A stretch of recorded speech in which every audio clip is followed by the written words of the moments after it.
Paano ko lang, papaapit ko lang. Nung makita kong in-update na ako, sir, ito na po. Ma-edito ba nandito? Oh, pasok na ka ako yung pinasok ni Sir Edwin. Baka ako, withdrawing ko na to. Kuha uli ako ng number. Number. Sir, withdrawing ko na to. Kuha uli ako number. Di perma na sa withdrawal slip. Ma'am, withdrawing ko uli ako yung ko kasi kailangan ko to, pinaro-rolling ko lang to eh. Di sabi, wala namang problema, sabi ng teller. Sige po, sabi nga, mababait naman sila. 182 yun? Oo, di ko binilangan ako ng paldo, yung mga katabi ko, nakakilala ko. Nagtataka sila kung paano ko nakuha yung pera, isang kusinero. Isang kusinero nagkaroon ng pera sa isang iglap lang. Isang buwan at kalahati lang mayroon kang ganong kalaking pera. 182,000. 182,000. Naku, napakalaking tulong kaya yun sa pamilya mo. So, ibig sabihin, sir, ano yung paniniwala mo talaga mag 150% na? Ay, oo naman. Biruin mo. Ngayon nga, sabi sa akin ng bangko, pwede kang umutang uli na sabi ko, ako hindi masama yun, sir. Ito na, nung nag-ina yung Goldex nagka-open sila ng account naka-invite pa sa bangko, BDO. Nag-join pa yung BDO teller, Hindi ko, nag-join pa, nakita yung bala sila. Nabigla nga sa akin Sir, kasi ang alam nila, magbabayad lang lagi ng Visa card kasi ang totoo yan, may utang talaga sa Visa card. Ang binabayaran ko every month, 7,000 plus. Eh ngayon, nung pinautang uli ako, naging 9,600. Si Parit yung bangko niya, ni ma'am? Pag bangko niya, mag-withdraw siya. Si Parit ba ang bangko niya dalawa? Si Parit din hindi, isa po, iba yung sa kanya yun nga, si Parit. Pinahawak niya. Kaya pag mag-withdraw siya, Nako panibagong istorya din yun. Panibagong istorya. Ako, another version na naman yun. Pero sa totoo lang talaga, sir, kaya I salute to Sir Edwin. Very good. Galing yan, Ay, sa totoo lang. Kasi si Sir Ramon. Saludo din ako Sir Ramon. Sir Ramon. Sir, kung nasaan ka man, thank you very much. Saan ka man naroon, dyan ka na lang. Saan ka man nakaroon, dyan ka na lang. Masaya kami para sa'yo, Sir Ramon. Andito kami nakamura. Nakatipid, nakakain. Nakalibre. Hindi, proud ako magkaroon ng friend ng katulad ni Sir Ramon sa Sir Edwin. Totoong tao talaga sila. Ibig sabihin, hindi ka na mag-iisip ng kung ano-ano. Nasa sayo na lang kung mag-isip ka ng masama sa kanila. Yes. Hindi, totoo lang. Ako, yung misis ko napaiyak yan Napaluhan na rin siya. Napaluhan na rin siya. Kasi nga nung araw na yun, sabi ko. Yan, magandang portion. Iyak ka ba? Umiyak na, mami. Tears of joy. Ang totoo na, iniisip din nila na para akong tangang tao, nag-iimbay. Walang katotohanan. Yes. Totoo yan. Pero ngayon napatunayan ko, ang Goldex. Power. Iyak. What's up? Viral to sa YouTube. Pag nasa YouTube to, patay tayo dyan. Power po, I'm Goldex. Ito na naman yung katotohanan na nirelate ni ano. Yung pababayaan ng M. Goldex, nandun po ang buhay natin. Yes. Kampay. Kampay, sir, kampay. Totoo lang. Sumamanlot ko ng mga ibang araw dahil nag-invite ako, hindi pa nakakape up.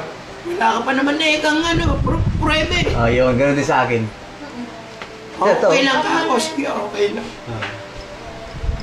Dapat napabalita pa na scam February.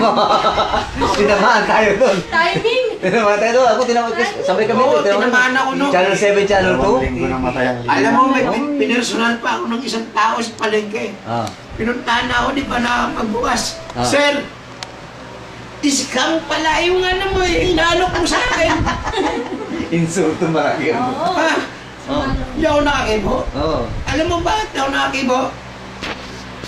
Nai-plug sa TV Channel 7. Channel 2. Channel 2, nai-plug. Scam daw yung Grabe. yung M. Goldex. Sige, sabi ko, okay lang kung ayaw ko. Di naman kita pinipilit eh. Oh. Pero nag-payout ka rin, na alam niya, nag-payout ka. Nung mag-payout ako, pinakita ko sa kanya. Ah. Talagang hinintay ko, hindi ko ginastos yun. Oh. Andun sa bag ko yun. Mga Ah. talaga yun. Pumunta sa bahay, pumunta sa pwesto, nag-deliver ng bigas. Ah. O sir, kako, papakita ko sa'yo. Sinasabi mo scam. Ah. Pakita mo kako. Facebook lang ako. Ah. Nag-update ako ng ito kako, resulta, ayan o, paldo-paldo pera. Yun, good. Hindi siya nakahibo. Ah. Eh, wala naman akong pang solo eh. Yung sagot niya sa akin, wala naman pang solo. Eh, sabi mo, sabi ko, kala ko ba scam yan? Ah. Sabi mo, Ah. ayan kako, prueba, Ah. 182,000. Transfer sa bangko ko. Oo. Oh. May resibo pa yun, naka-indicate pa Yun. sa Facebook. Wala yun, ang power. Grabe. Oo, totoo yun. Ay, yung iba dyan, maski kung pare ko ng kung dapat ngayon mag-shooting competition kami yung kasama ko. Hindi ako pinakita kung paliwanag ako. Ah. Ngayon, naging positive. Pare, pumunta ka naman dito, sasama ako sa Enculdex. Oh! Oo! Natawag ng tawag. Pare, sasama na. Punta ka naman dito. Kasama ako sa Enculdex. Nagpapakipot pa eh. No? Eh, bakit? Eh, sabi ko, priority ka ako, priority ka ako yung mga tao darating dito kasi ako, mga representative ng Engoldex. Ah. Kaya sila muna ang entertaining ko. Yes! Kaliwanag ko sa kumpare ko. Kasi nung una ayaw maniwala, di dapat, kung sumabay siya sa akin, di dapat may 180. Naka-exit na rin siya. Yes. Ay, hindi siya sumabay eh. Pero yun yung sasado ngayon. Yun yung... Oo, yun. Amen. Kaya nga marami akong pwedeng ipasok ko yun kasi yung kumpare ko niyan tapos may isa sa Canada, yung kabats niya. Ano to eh, may karoon na chain reaction. Meron may May papasok. chain reaction natin mga ganyan. Kasi nakita na Eh, sabi yung classmate ko high school, nasa California, nakita yung mga post ko, nag-join. Sabi partner, ay classmate, sabi saan, pwede mong share dyan. Gusto niya una, apunuhan ko siya. Hindi, kasi hindi ko ma-input kung hindi nagbayad. Sindok. Yun ang kasindong. Oo. Yun ang kagandahan. Hindi ka pwedeng Sabi, apunuhan muna partner. Hindi, kasi ako, gusto ko solo ako, mag-ano eh. Gusto mo, mag-join ka na para ma-include ka, magbayad ka muna, sabi ko ganun. Sabi, nagbayad, di ba? Nagbayad ng share. Tapos, nadagdagan pa ng 7 shares sa asawa niya at saka anak niya. O, saan yun? Sa California, hindi, ihulog. Madaling ihulog. Yun na kayo, ihulog pa lang. Sabi ko, muna ihulog, sabi ko. Gusto nang ihulog ka agad. Masyadong mainit pa rin gusto maghulog Sila ngayon agad. na nagmamadali. Oo, nagmamadali. Eh ako nga, ganun nangyari. Grabe. Sabi, ano ba yung tanso-tanso nyo? O nabalita pa, scam, naku! Joel, ano nangyari sa'yo? Hanggang, Hindi, sa totoo lang, hindi pa ako hindi pa ako nag-exit. Marami na akong Marami to. binahagan na invite. Ang naging problema ko lang, yung ibang tao, pagkausap mo, nahihiya siyempre. Nakangiti sa'yo. Pag oras na nakatalikod ka, sasabihin sa'yo, sisiraan ka na yata ng bite. Oo, sa totoo lang. Oo, bakit? Sisiraan, 36,000, magiging 360,000. Sa loob ng 6 Kaso wala ka months. pinangahawakan. Wala ka naman Wala ka pinangahawakan. pinangahawakan. Oo, wala pinangahawakan. Di ba, nung mahawakan ko yung 180,000, nakatingin siya, dami naman yan. Grabe talaga. Ginaganyan ko yung 180,000. Dami naman yan. Oo, Kaya binishare eh, binishare eh. hindi ko talaga binabawasan yun. Kasi 5 talaga. Kasi hanggang ngayon, daladala ko pa yung iba, yung 80,000 eh. Yung 80,000 daladala ko pa, hindi ko binabawasan yun. galing. Kasi inaano yun, Nick, i-rolling ko nga sa Nico. index. Yung iba.